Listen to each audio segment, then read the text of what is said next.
sort of like the posters for me made it real. It's like, the posters. It's so stupid. That's how it feels, though. Welcome. You are entering a strange realm. A realm of what ifs. What if movies, television shows, and video games were better, worse, bizarrer, or downright different? What might they look like? Find out on today's episode of CineCasters. Welcome to the CineCasters. This is the podcast where we watch stuff, movies and shows, and I don't know, I think we could do some other stuff too.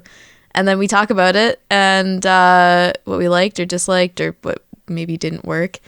And then we try to pitch it back to one another. I am Alyssa, and I'm here with the Janglez. And what are we talking about today? That was an excellent intro, actually. It was probably your best yet, because I know you get really nervous about it. That was really good. So you get kudos from me. Today I just didn't think about it. Yeah. Today I try not to look at you when you do them either. I'm surreptitiously I know this is a not a visual medium, but I'm surreptitiously looking off in any other direction other than the screen so that people don't you won't screw it up. But today we're looking at the 2014 movie Dracula Untold. So I saw this in theaters when it came out. No, you fucking didn't. I did. I'm pretty sure this was also around the time that the Vin Diesel movie, The Last Witch Hunter, came out. Oh, so you were on your weird sort of gothic fairy tale phase? Yeah, I was. Which still has not ended. And I totally still am. Yeah, I was going to say that hasn't ended. Yeah. In my mind, they were connected, but I don't think they actually in a fan are. Canon? Well, it's interesting that you should mention that. I was going to save this tidbit for later, but it's interesting that you should mention that because this movie is actually kind of... it came out in 2014, and then Universal was talking about creating the Dark Universe. And why didn't they? Okay, so... Here's the thing. They had I even have the picture up here. I'll send it to you so you can see it. This is sort of what they were doing as promotional material. What it is, I'll wait till you can see it. I'll just post it here so that you can have a peek see. Can I? Oh, I can't do that. Okay, sorry. You can have a peek see, but what it is there it is. Bunch of famous fine. Here's the link. Bunch of famous actors who were associated with the Dark Universe. And you'll notice there's some really big fucking names there. I'm sort of waiting for you to click on it, but it's Javier Bardem, Tom Cruise, Johnny Depp, and Russell Crowe. And then there was a few others that were all related to it. Yeah. So the idea was that Universal was going to bring back all these classic monsters. And the first movie that got made was The Mummy in 2017 with Tom Cruise. Yeah. Okay. And once that came out, they were we're going to do this Dark Universe thing. And they were let's retrospectively, because Dracula Untold actually did fairly well in theaters, which is surprising. It's not a terrible movie, but it was really cool in theaters. I'm certain it was. So cool. It was actually, you know what, when I was watching it, if I look at my note, I think the first note... Let me see here. There was a point... Yeah, it's my 10th or 11th note, so it's quite down the bottom. And I just stopped and went, you know what? I don't hate this. And But the movie was pretty good. So what happened is they were going to put together this Dark Universe. And the idea behind the Dark Universe was that they were going to have The Mummy... And then Javier Bardem was going to play Frankenstein. And apparently Angelina Jolie was eyed to play the Bride of Frankenstein. They were also going to have Johnny Depp as the Invisible Man, and Dr. Jekyll and Mr. Hyde would have been played by Russell Crowe, who I think the plan was to have him do both roles. And it was all going to be in one shared universe where they were going to do, I don't know, but I assume because they were trying to rip off the Marvel Cinematic Universe, it would have been something like that. So that was supposed to be a whole thing, and they were retrospectively, after the movie Dracula Untold did so well, they were well, what if we sort of retconned it into the Dark Universe as the first movie, right? And then we'll bring Dracula in, because there had been talks about doing a sequel to Dracula Untold for a long time, although it doesn't look like that's going to happen. They set it up. Yeah, it's easily set up for a sequel. And so it's really, really interesting because that movie was supposed to be part of the Dark Universe, and Universal's Dark Universe after The Mummy just stopped.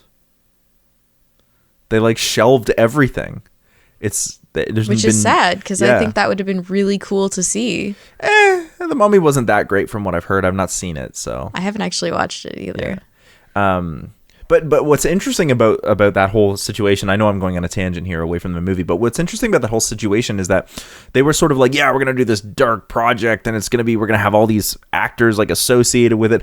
But instead of just being like, oh, the Dark Universe has been canceled, they sort of like just stopped talking about it.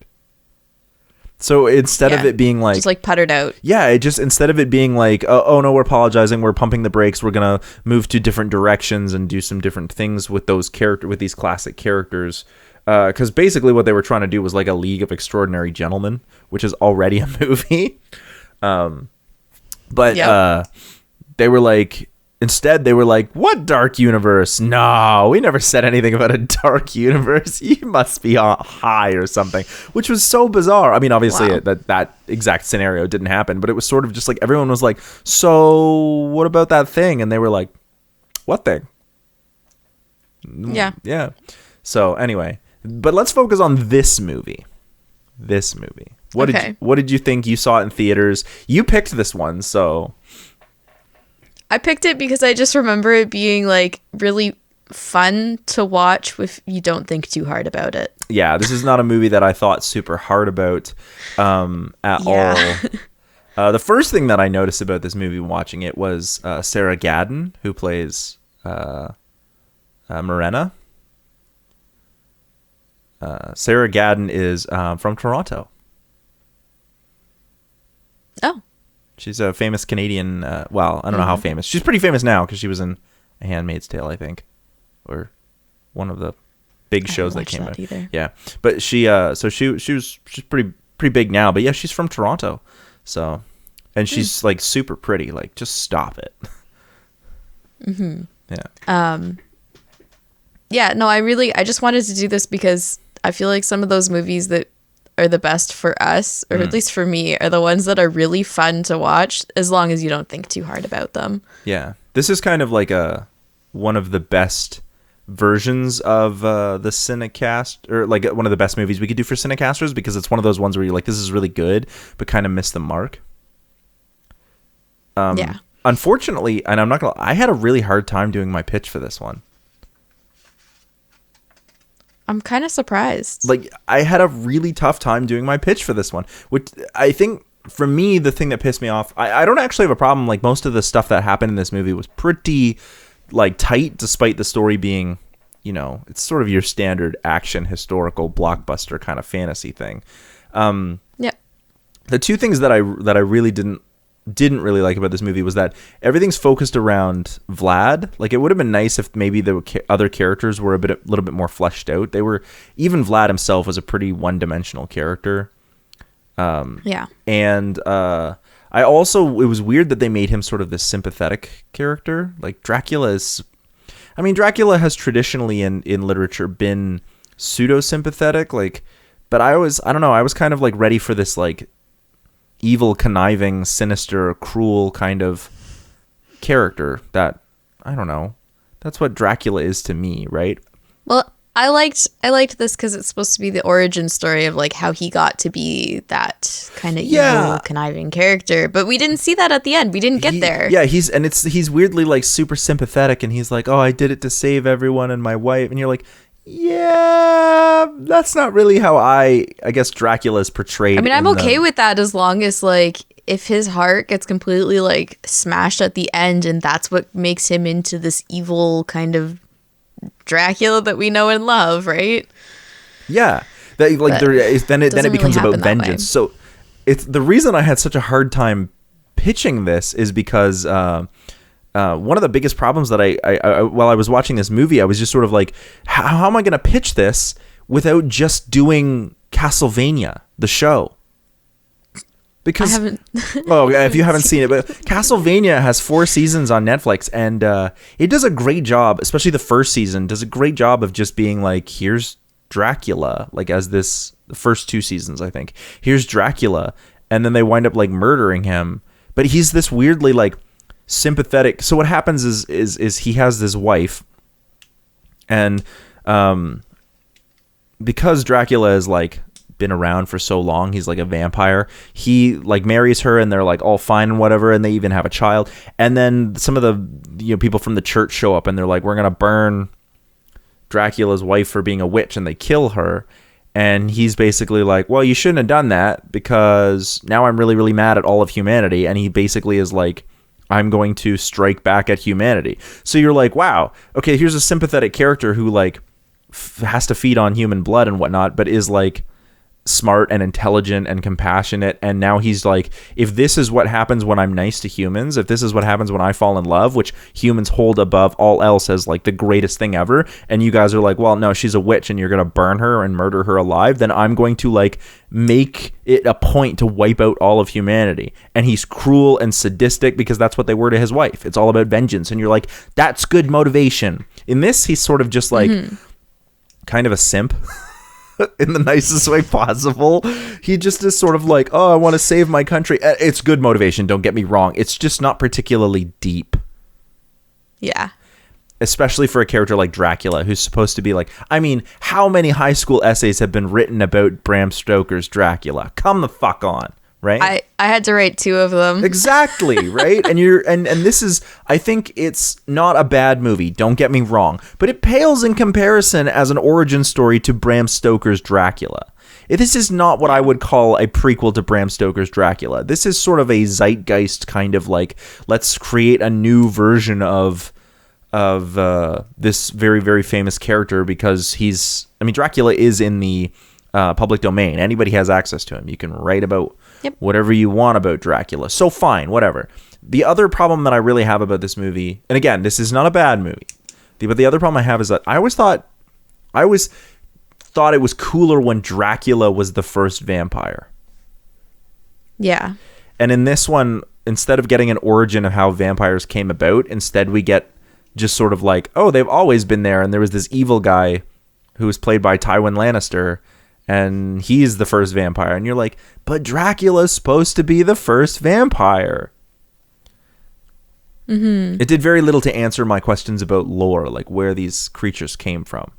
I also didn't think this movie was scary enough.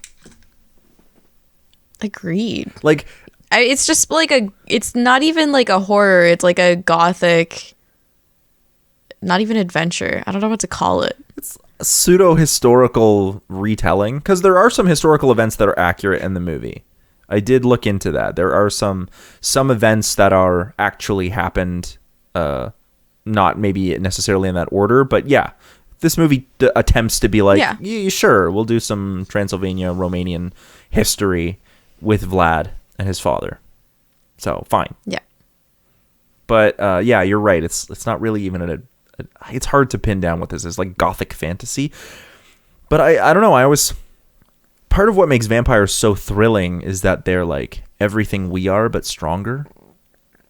Yeah. Like and can control bats, apparently. Yeah. Well, that's always sort of been a thing. They have power over the creatures in the night. They just do a lot with bats. Yeah. And also apparently bats turn into like solid objects when they fight soldiers. That's not how bats work. No. Because they could have done more with that. Dracula's supposed to have power over all creatures in the night.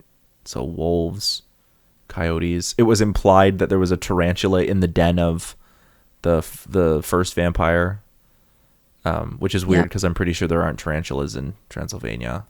Actually, I'm almost positive so. There's no tarantulas in Transylvania.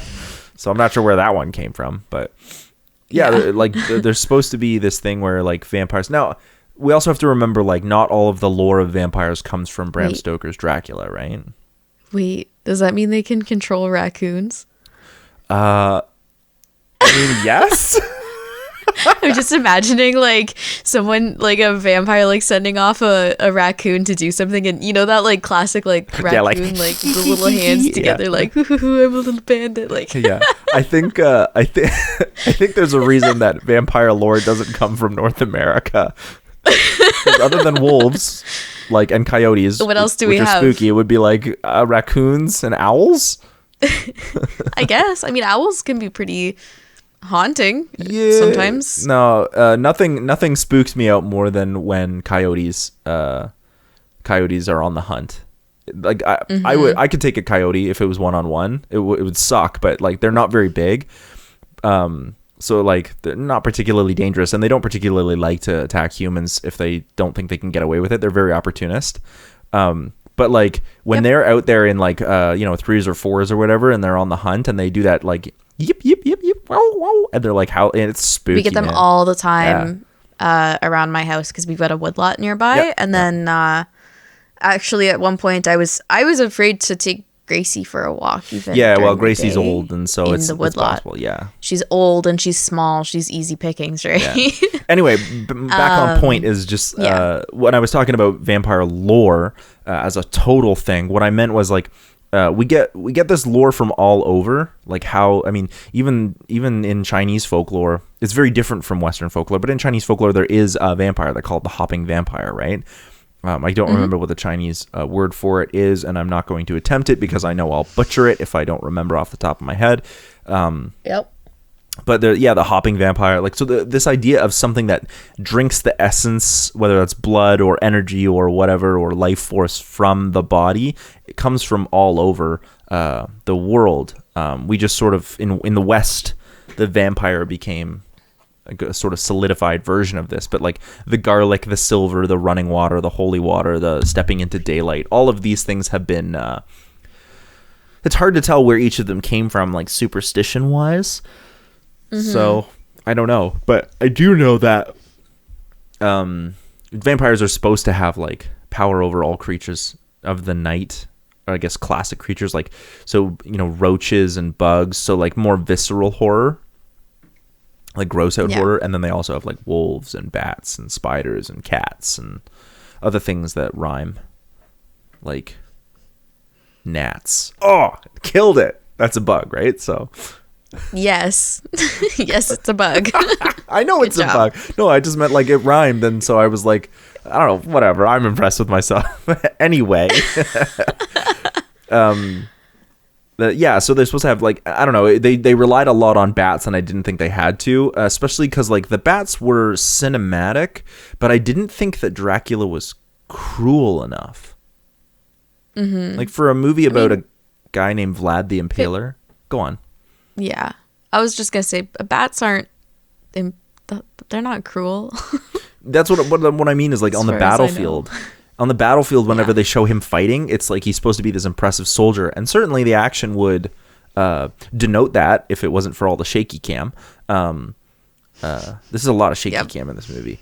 But like he's like turning into bats and kill. And I kind of just wanted to see a dude like hoist people up on stakes and fucking brutally murder them, because that's what Dracula was famous for. The only time we got that was at the end, where he killed that one vampire spawn. Vampire. Yeah. I have a problem with the ending. Not the epilogue, but the part where, so like all the vampires are coming and the monk shows up and he's like with like the cross and he's like, you have to come with me now, boy. And Dracula's like, you have to go. Vlad's like, you have to go with the monk now. And he like raises the stake up and kills the one dude. And then he like sends the storm away and the light shows up.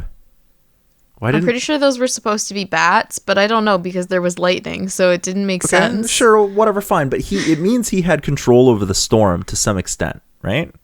Yes. So why didn't he just like do that when all the vampires were threatening his son? Problem solved. Because then he wouldn't be able to make sure that his son was safe before dying himself. Yeah. So if he could control it, just put a cloud right above you. And I know, else. It's such a weak. It's like, I mean, you'd be Eeyore for the rest of your life. A passageway of sunlight that goes through the crowd. Yeah. Like, there's so many cool things that you could have done. If you can control the weather, then come on, brah. Like, I don't know. It just seemed to me like that this movie wanted to have this sympathetic hero, like as a different way of telling us the story of Dracula without really telling us anything interesting or new. Or it's a fun movie, don't get me wrong, but the characters are pretty one-dimensional, including Dracula, which is disappointing. They tried some really interesting things. Sorry, I'm just thinking about like the actual like framing of shots and Yeah, stuff. yeah. They tried some really interesting things. There that one scene where I think there's a sword falling or something, and we're watching Dracula fighting in the reflection of the sword. I'm pretty sure that was in the trailer. I do know what scene you're talking. Yeah, I could be wrong. it's like the sword is stuck in the ground, and we watch it all. That is a really interesting idea. It was kind of painful to look at, Why for you? just because my brain was just like, okay, wait, hang on, Oh, I like see. slow down. So like the logical reflections of what was happening there. It was painful for me to look at Yeah. because it was, while being a neat shot and a cool idea, it actually detracted from the action itself. It was another way Yeah. for us not to. It was a way for this movie not to be rated R. Right? Because you have to remember that the movie itself, Dracula has to kill a bunch of people in order but the movie has to be mainstream. It has to make money. And so you can't take risks like that unless you're doing a horror movie. Yeah. And this movie is not, obviously we were both like, I wanted it to be scarier, man. I wanted it to be like cruel and punishing. And I wanted the vampires to be like both sophisticated and suave, like, you know, and very human, but also like could immediately just frighten you. This movie has none of that. It's very, very tame. Yeah. Rated R. But it's interesting that we're talking about this movie because Morbius just came out. Yeah, I don't have anything else other than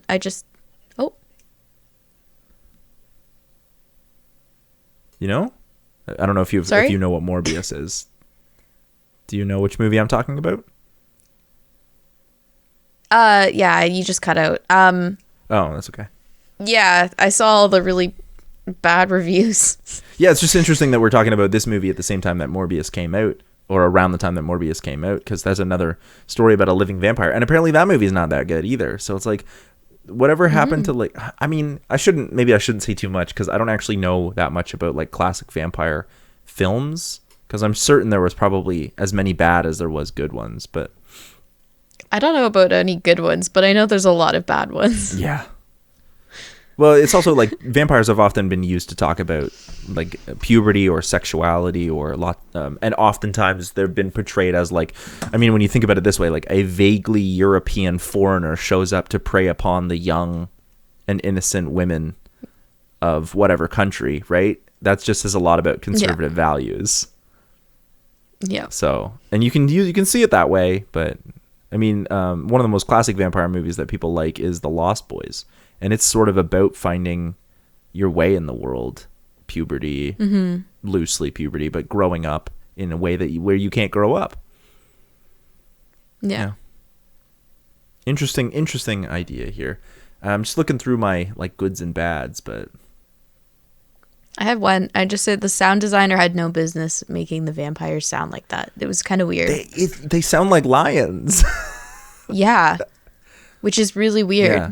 I think they wanted to make them sound impressive without sounding like creepy, the way that there needed to be better sound design. You're absolutely right. Yeah. Vampires, I think, are supposed to be sneaky and sinister and violent, but not like roar like lions. Like every time one of them opens their mouth, I'm like, oh, it's the MGM logo with the lion. Yeah. Like, okay. Lions don't even roar like that, by the way. That's tigers, but No. yeah, it's no, it was very strange. yeah. I will say at the end when they did the epilogue, like they set up the first vampire, like the ancient vampire, they set him up to be the villain for the next movie or installment or whatever. I don't know. Again, I'm still back on this idea. Like Dracula's supposed to be the one he's the one who is the one. I also don't know why they chose to do this in present day. Isn't the whole idea that Dracula shows up in like Bram Stoker's time? Yeah, I would think. Like that's the whole thing that he wrote about. Also, short hair on Sarah Gadon, not doing it for me. No, not about that. I think it was supposed to be that she's a modern version. Oh, I know. It was supposed to be a modern version. Like, I get it. That's why she introduces herself as Mina, which I know is a reference to Wilhelmina, who is the character that Dracula, like, wants to steal from I can't remember the main character is Jonathan. What's his butt in Bram Stoker's Dracula? So it's clearly a reference to Wilhelmina. But I was also like, well, why is this in like present day? B, why is there like the evil vampire only showing up now and being like, let the games begin? Great, fine, sure, whatever. And C, this is a personal thing, but why is Sarah Gadon's hair short? That's just a personal thing. Yeah. The rest of them are legitimate. The first two are legitimate, are like complaints. The third one is just me being like, that's how I am, homie. Yeah. I think that they were going to do it in modern day because that's what the other movies were doing in that time. They were having like these modern... Yeah. The Mummy was in modern day. I don't want to call them fairy tales, but like modern... retellings? Modern monsters. Modern monsters. I guess. Are we going to start a cartoon show called Modern Monsters? And it's just Let's do it. It's just all the classic characters like, oh wait, no, that's just Hotel Transylvania. But it'd be like Slice of Life. That's just Hotel Transylvania. But we could do it like Slice of Life instead of like goofy, crazy things. Yeah, but I mean, Hotel Transylvania is basically Slice of Life. Oh, but I think you mean like more Slice of Life, where it's just them like sort of like living and trying to have jobs while they're dealing with the fact that they're like also monsters. That's exactly what I'm thinking. I think that would be hilarious. That'd be so funny. So funny. Well, actually, there is now that I think about it, there is a show that does that too. It's called What We Do in the Shadows. Oh, I haven't seen it. Okay, it's hilarious. I haven't even heard of it. It's done by Taika Waititi. Before he was like real big, they made a movie called What We Do in the Shadows, which has one of the dudes from Flight of the Conchords. It's filmed in New Zealand, and it's like what do modern day vampires do, and it's a comedy. It's so funny. Definitely check it out. And they made a TV show out of it just recently. So okay, yeah. What We Do in the Shadows. What We Do in the Shadows. It's very funny. I highly recommend it. But that's basically if you're looking for like this mundane like slice of life thing of what vampires would be. I love those. Check out that movie. Like honestly, those are my favorite. It is a comedy, so it's not like slice of life in the way that like the comedy comes from just monsters doing regular day things. They're still like vampires, and it's meant to be like a comedy. But the stuff that happens is very, very like yeah, it's a very funny movie. I highly recommend it. Taika Waititi is amazing. Jermaine Clements is amazing. So I just love Kiwis. They're great people. Highly recommend it. Yeah. All right. Should we get into pitches? Yeah, do you want to go first? I do, because I don't think mine is particularly strong. And for the first time... I only have... Go on. The like first half of my pitch because I couldn't figure out how exactly I wanted to do the second half. Oh, that's okay. We'll work on it together because I'm going to need help with mine a little bit too because mine is not great. Okay. So the basic thing that I tried to focus on was, without changing the story too much, I wanted to have it feel like Dracula was the first vampire so that he wasn't getting his powers from anything else. He was like sort of... And I sort of... I even left it somewhat up to debate as to whether he was like... if anything was actually like evil happening or if he was just like a sadistic human. Right. So mine's a little bit that way. Like I don't know. It's completely somewhat open-ended that he could just be a sadistic human. And the idea behind my pitch was I wanted it to show this like regular dude who sort of has PTSD. As the more he gets subjected to war and the more bad shit happens to him, he slowly like becomes more and more cruel. So we see this sympathetic character, but instead of being sympathetic the way that Luke Evans portrays him, where it's like he you know, it's all about vengeance and love and loyalty, instead it's like bad shit just keeps happening to him and he handles it poorly, and he slowly like divulges into this cruel person that we call Vlad Dracula, and that character Dracula yeah, I wanted to leave it open-ended. Is he a vampire? Is stuff? Anyway, I'll get into it. So, is there dark magic? So my pitch starts with the prologue about how the Turks took slaves from Transylvania, and one among them was Vlad, and he was made to learn to fight and become a great warrior. Many years later, Vlad is now like back to being the voivod of Transylvania, which is like a ruler but not a king, in Romania. However, the Turks show up and they demand 1,000 boys. Like, it's been 20 years, and Vlad is like, we don't do that anymore. But what happens is the Turks thought that he would refuse, so instead they take his son, slaughter his wife before him, and he himself is taken prisoner. And his cousin, who had conspired with the Turks, whose name is Vladislav, is put in power in place of Vlad. That's historically accurate. Okay. Somewhat. there's at least basis in truth. Several years have passed, and the Turks, they want to go to war, and they need someone convinces Mehmed, the Sultan, to let Vlad out of prison and fight for them. And of course Vlad refuses, but he was like, I don't want to be a puppet of war for the Turks ever again because you basically betrayed me. And Mehmed is like, look, if you agree to fight for me, then I will let your son go. And Vlad's like, okay. So he's given a small army consisting of like maybe 100, 200 men and sent it to battle. And Mehmed is sort of hoping that Vlad's reputation as a warrior will strike fear into the hearts of his enemies. And Vlad leads his men into battle, and basically they fight as hard as they can, but they get wiped out just by sheer numbers. Like, there's no way. Yeah. So Vlad is injured and broken, and he's basically dead on the battlefield. And we see a shadow sort of like cover his body, and his eyes open. And then he vows, he's like, I need to live. I need to save my son. So he says he's going to do something unspeakable in order to survive. So a few days later, broken and injured, Vlad like hobbles into Mehmed's camp, very much alive though. And everyone's like, whoa, what the fuck? Like your body's broken and we didn't think anyone survived that fight. And he basically he's like, okay, Mehmed, I fought the way you wanted me to. That means you have to return my son and me back to our homeland. And Mehmed is like, yeah, I agreed to have your son return, but not you. So maybe if you had won, we could have this discussion. But he's like, I'll return your son home. And he's like, well, okay, fine. So he returns the son home, but or Mehmed said he's going to return his son home. And then he's like, and Vlad is like, well, if I win, if I do another battle for you, can I go home free too with my son? So Vlad's like, yeah. Or Mehmed's like, yeah, go for it. We'll make that happen.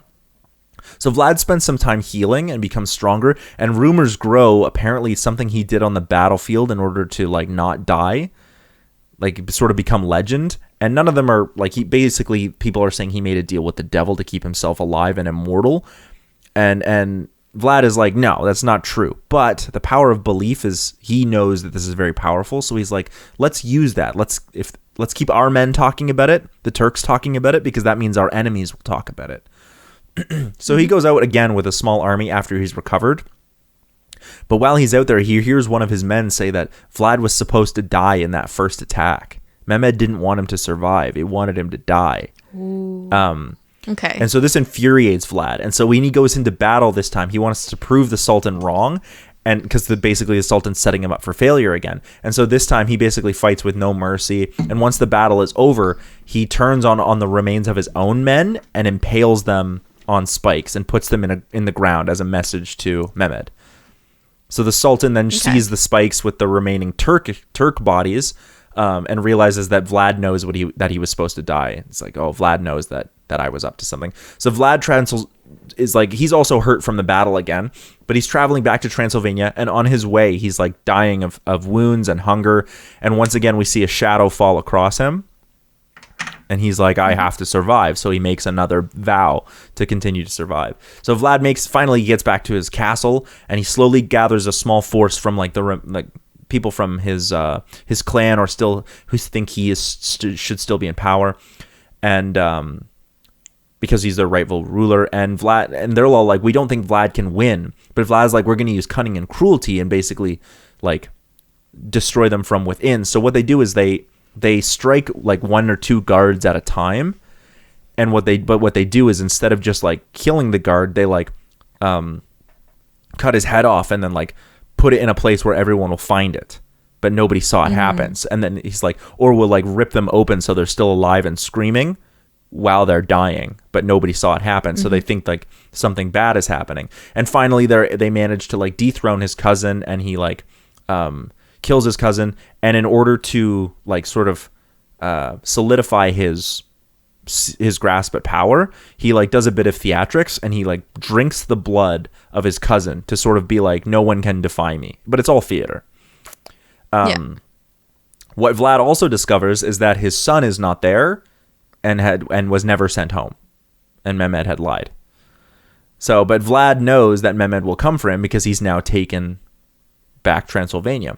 So eventually an army does show up at Vlad's castle, and they begin to lay siege, and the castle, they won't stand for the whole battle. They just can't. But Vlad's like, once again, they use fear as a tactic, and he he like starts to like set out the dead bodies of his followers on spikes around the castle and lets their blood soak into the land. So it's like super, super gross looking. And then he goes out at night and slowly, using the same tactics, like rips people open and like leaves them to die with their guts out and just nasty, nasty stuff. And some of the men that follow Vlad are like, this, what they're doing is like unnatural. It's just cruel. And Vlad's like, no. This is all psychological. I mean, he wouldn't use those words, but this is all like, we're playing mind games. We're making them fear us, and that gives us power. Like, fear is power. And eventually the army is starting to get thinned out and scared of Vlad. So he finally goes out like and strikes one final blow with a full-on attack. And he's dressed in like black armor with a blood red cape. And he calls himself Dracula, the son of the dragon, which is his name. And he slaughters the soldiers. And then he orders all of his soldiers to put each and every corpse on spikes and lay them out.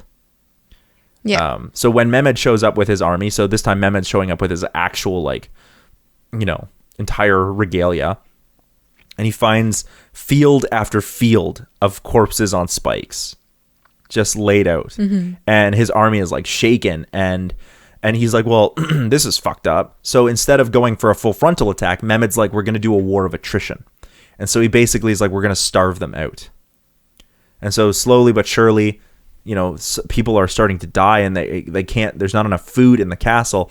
And one of the men goes to Dracula and is like, you know, you made a deal with the devil. You didn't die. You had immortality. You never starved. You know, how did you do that? Can you do that for us? And Dracula's like, I didn't make a deal with the devil. What I did is I did something unspeakable. I drank the blood of the dead corpses around me in order to get sustenance. Mm-hmm. And that's how he survived both times. And there can be a holy man there who can be like, that's gross, and I'll curse you, and you'll never step foot into the light of day. But Dracula slowly sort of realizes, I wanted this to sort of maybe be a bit conspicuous, because he's starving. He's having like dreams of like unreality, like he's mm-hmm. starving and dehydrated. So he's like, now he thinks he's like yearning for blood. And so he's like accidentally killing his servants and drinking it, but there's it's not necessarily that's actually happening. Like the entire time the audience is like, is this actually happening? Then he goes out and he begins to fight the army single-handedly, and he's winning. And again, we're not sure if this is like, is this actually happening?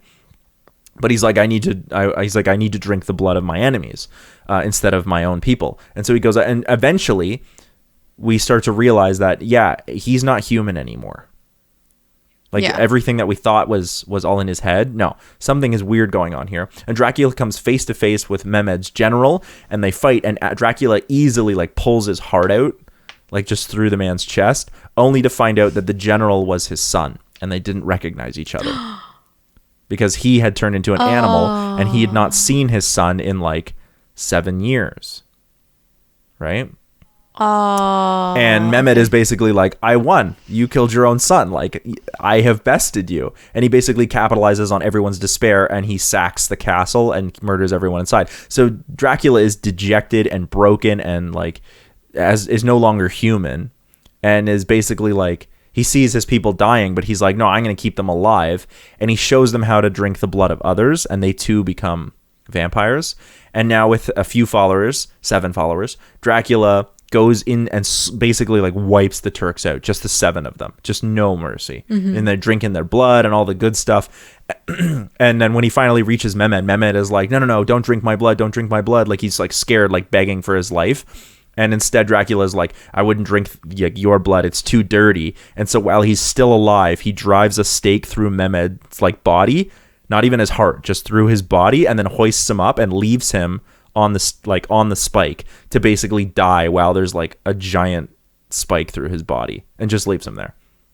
And then Dracula explains, Dracula explains like, he's like with our power, we won't be able to live peacefully with one another. Like he's just like, we can't die. We're immortal. We're going to get bored. We're just going to fight with each other. So he says like, each one of his vampire lords, all 7 of them, he's like, you're going to go off into different parts of the world, but when I need you, we're going to strike back at the humans. So be ready.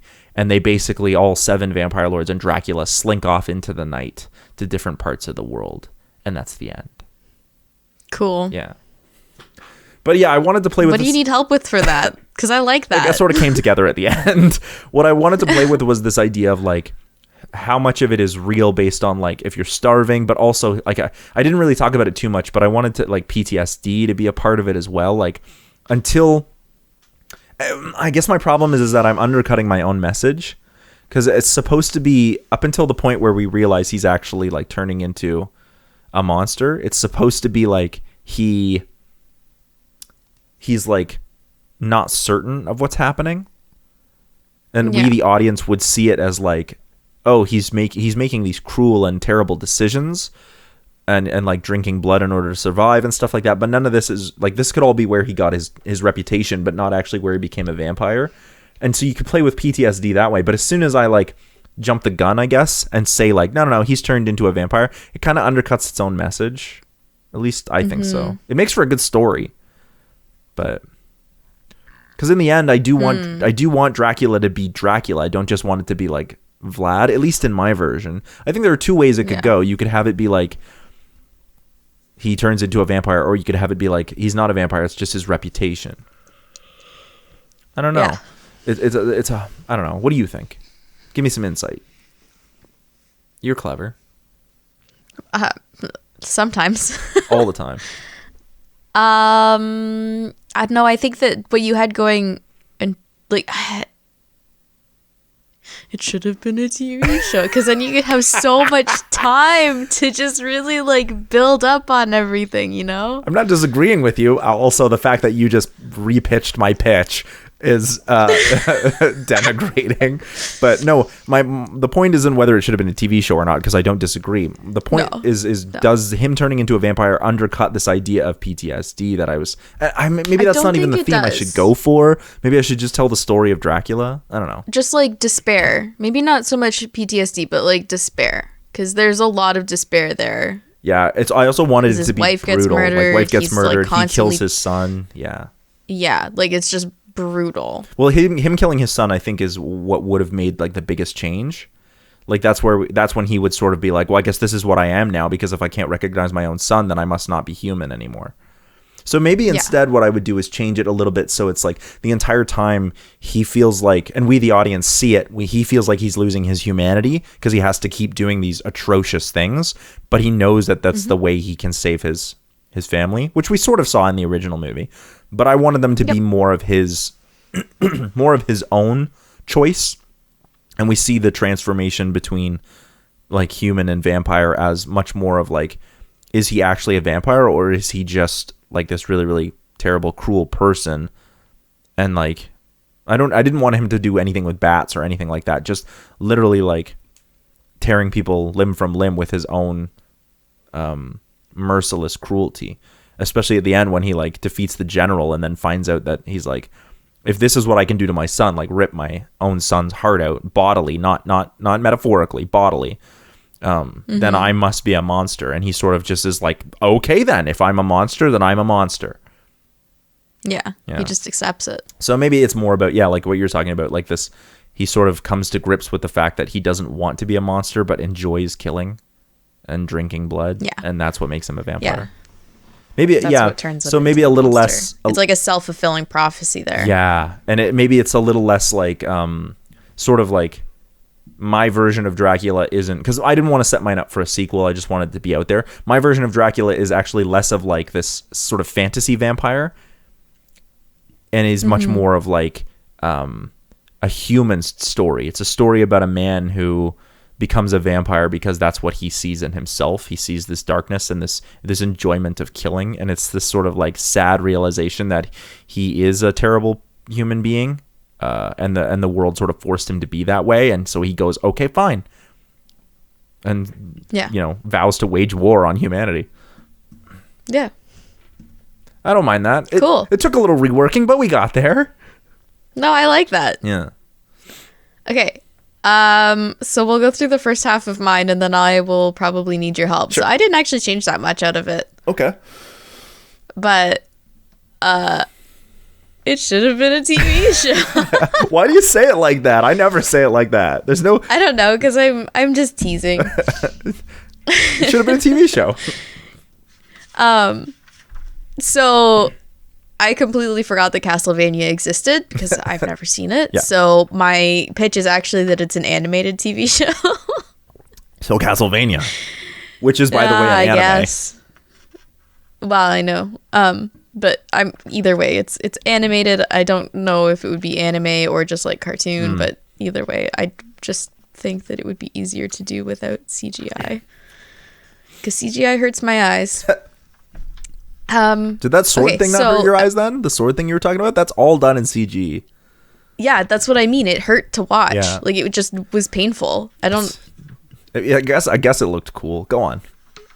It looked cool, but it was painful. Anyways. So the first episode, we start by following Vlad as he goes about his average day as I don't know, I kept him as a prince because I don't really know the politics in Transylvania. So, so he's just going about an average day as a prince until he finds a monster in a cave as well as the dead Turkish scouts. So they head home, and all of the soldiers that he brought with him are very like shaken because they're just out on their usual rounds, I guess, of the kingdom, or of the country, I should say. So they head home, and there's supposed to be like an Easter feast. I kept that, but it's that night.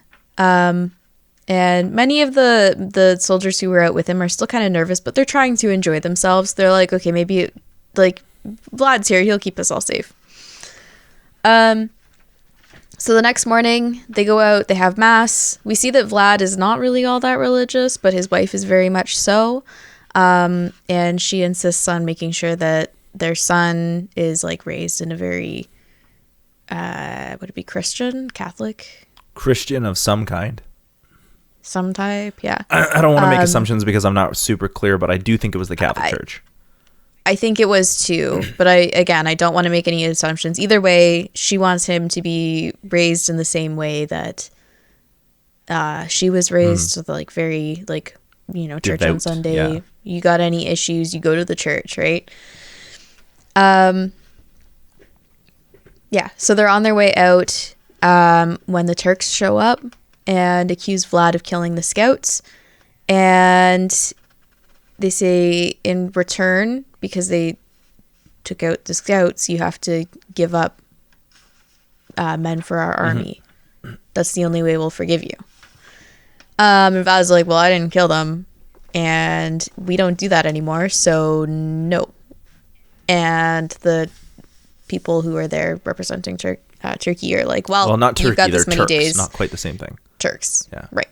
But they come up and they're like, well, you've got this many days to get us those boys, so get on it.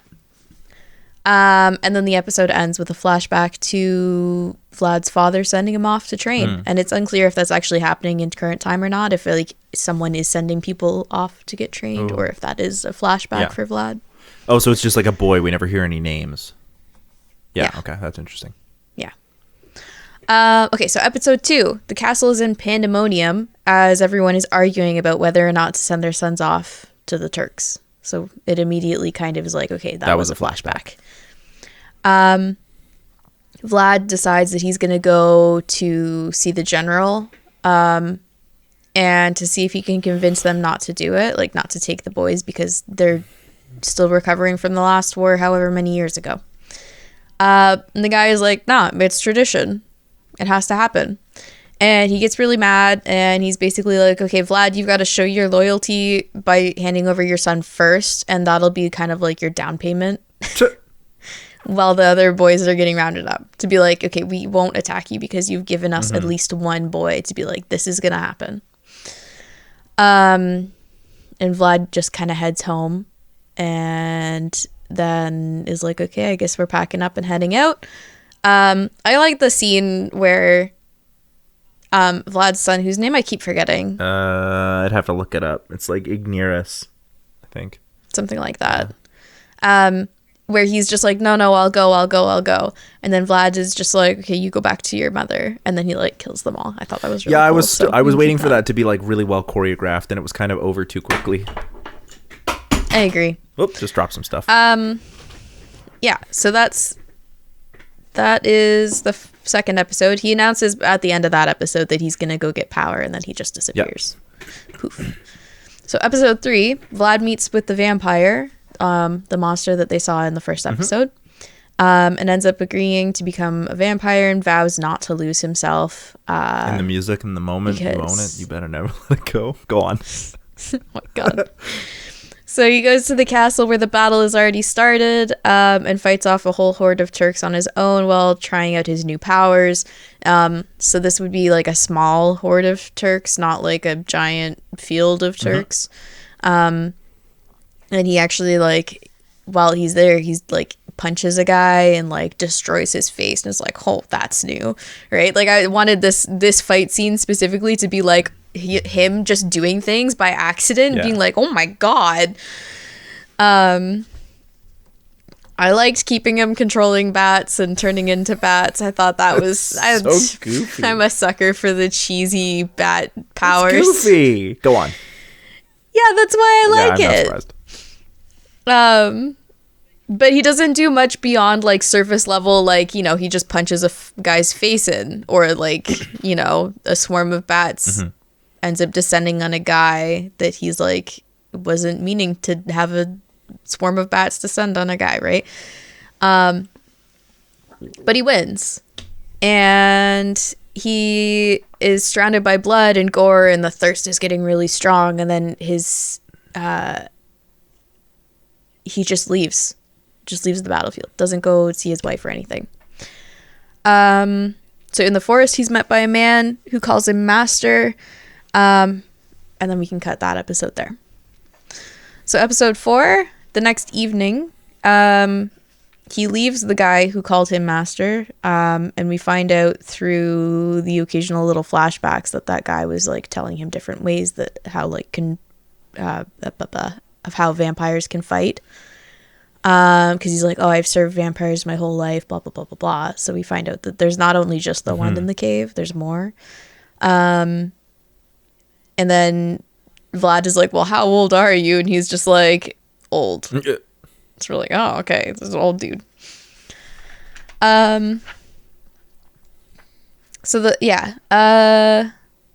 So he tracks down the Turks who are hunting down the people who are fleeing to the monastery. That was a really ugly sentence, I know, but anyways, the people who have escaped to the monastery are like praying because like, oh, the demon is back to kill the Turks, and I can't believe we're getting, you know, saved by a demon. This isn't what we wanted. We want to be saved, but not by a demon. Something so terrifying. And the Turks all run in fear, and while Vlad is finishing up his fight, his son sees him because they were still on their way to the castle or to the monastery, and he's like, you have to come home. Mother is a wreck. She worries about you. So Vlad is like, okay, I'll at least let her know that I'm okay, that I'm alive, and then I can't stay.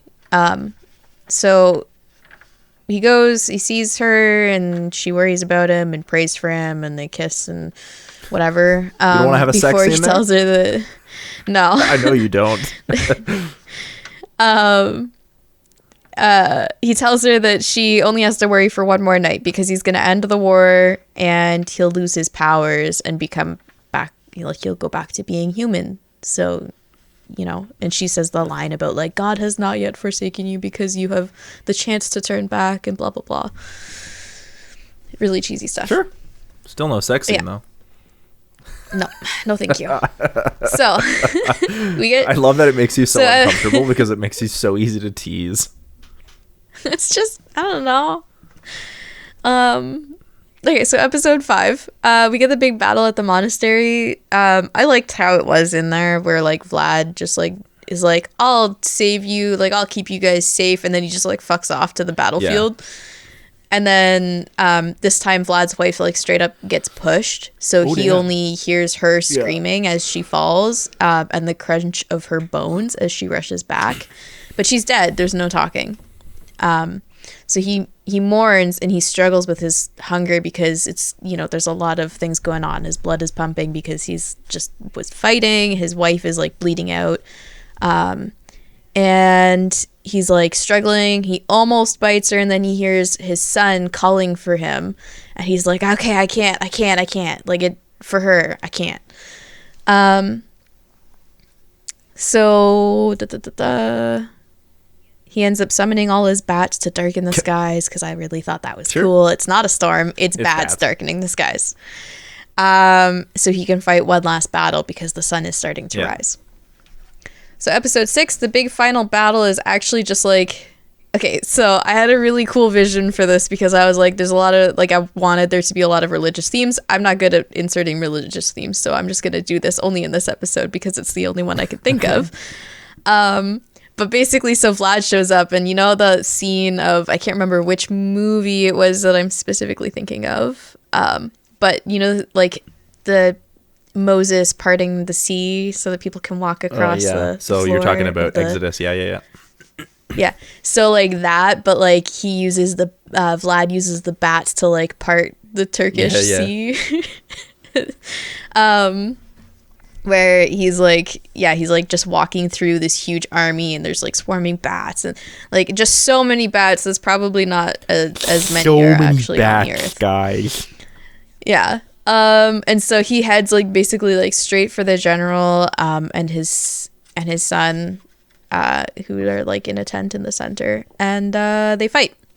So basically same as the fight in the movie, because that was good enough, I guess, with the silver and stuff. Yeah, I still don't like how the camera got all wonky because of the silver. I understand what it was trying to do, but like, show me the fight scene, guys. Yeah, I agree. But I'm just saying, like, the fight can still happen that same way. I don't necessarily agree with the camera stuff. But anyway, so Vlad, in his anger, because he sees that his son has been injured, he just like loses himself. And I had it written down as a general, but who was it that he was fighting? The Sultan. The Sultan? Yeah. Okay. Mehmed. So he just like loses himself and like kills the Sultan and sucks his blood. Ooh. Dun dun dun. Yeah. And his son runs out of the tent screaming about the monster that's possessed his father. And all of the Turks, fight through the bats as best they can to go save their Sultan, but it's too late. And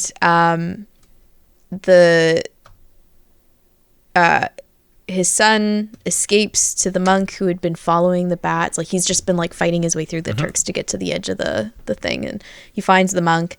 And once Vlad kind of hears that his son is safe, he stops fighting and he just disappears in a cloud of bats. So that's where I have that's a good left enough ending off. That's only 6 episodes. I wanted it to be like a solid like 12, 13. Oh, that's a lot, because that's a solid 6 episode, hour long 6 episodes right there. So that's what I was thinking, but I was kind of unsure.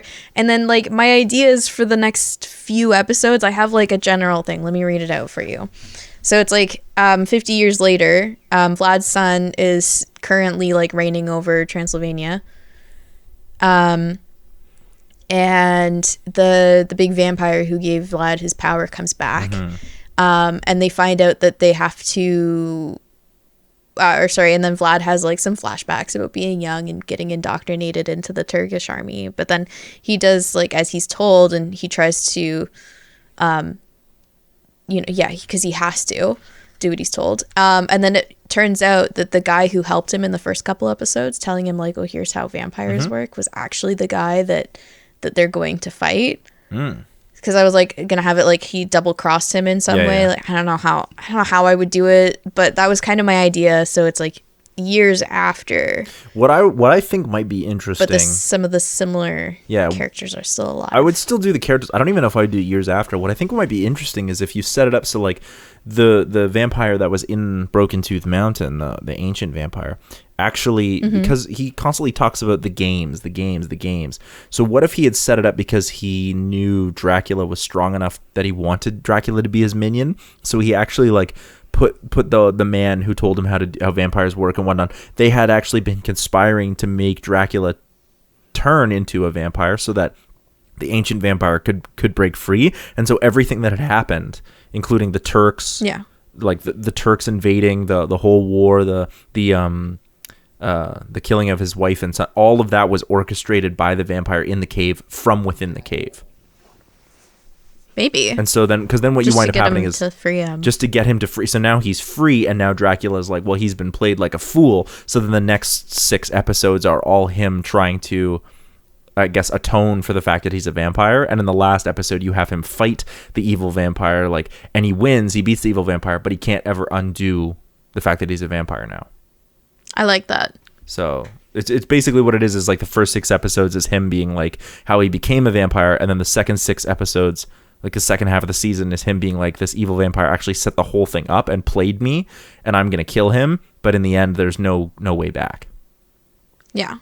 That's kind of what I was thinking, and I just wanted also like some of those parallels to come in of like, and you want the religious imagery as well, religious things. Yeah.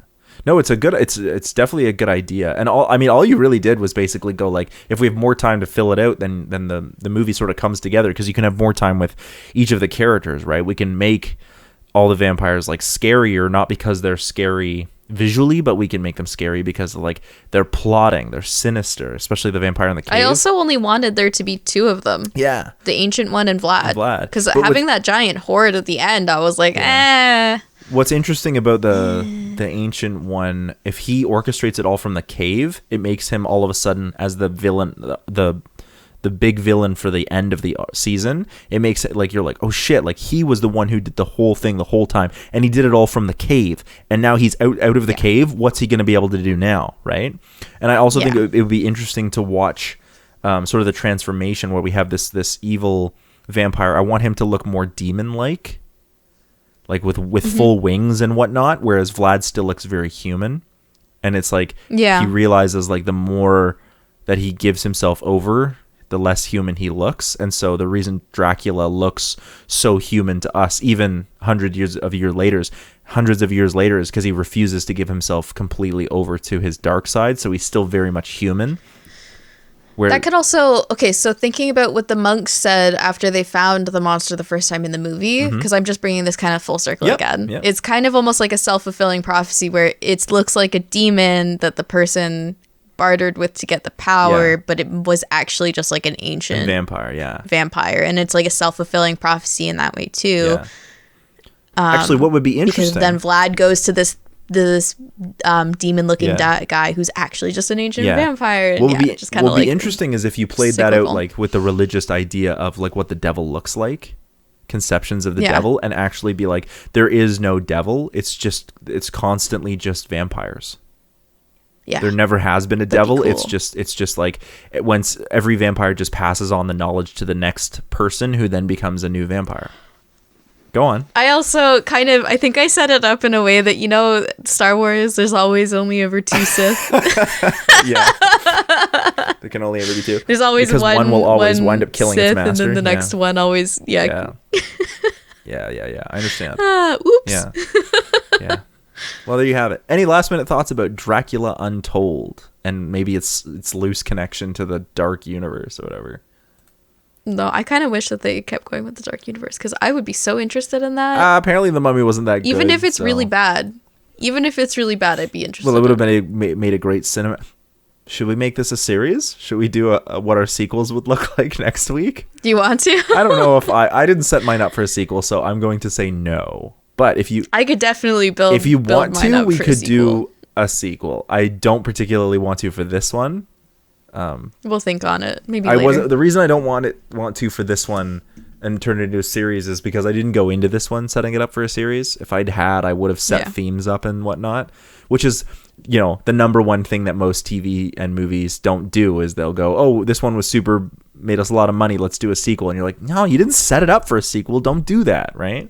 That's the reason I'm opposed to coming into and being like, let's do this. I didn't set mine up for a sequel. Certainly mine could have been a sequel because they slink off into the night, leaving it open-ended, but I didn't set any themes up or things continuing on for sequels to happen. So if you want to, sure. If not, I would rather move on to another. Maybe not for this one, but Yeah. we'll think on it. Maybe think on we'll take a look at some of the There's other. certainly movies other that were vampire supposed to be in movies the we Dark could do. Universe. Yeah, Yeah. Morbius. Yeah. No. Where can people find you? You can find me at twitch.tv/Alyssa Lou with 3 O's, or you can find some of my handmade crafted stuff on Etsy at Alyssa Rose Handmade. You can find our band Robot Philosopher anywhere you listen to dope music. You should definitely keep an eye out because we just set a release date, but I'm not going to mention it here. Not yet. We just set a release date. It's coming out very, very soon. You can also catch our other channel, the CineMasters, where we talk about more scripted content and sort of a little more directed instead of a loose conversation. And remember to like and subscribe because it helps this channel grow. And we'll catch you next time right here on CineCasters. Thanks for chilling with us. Bye.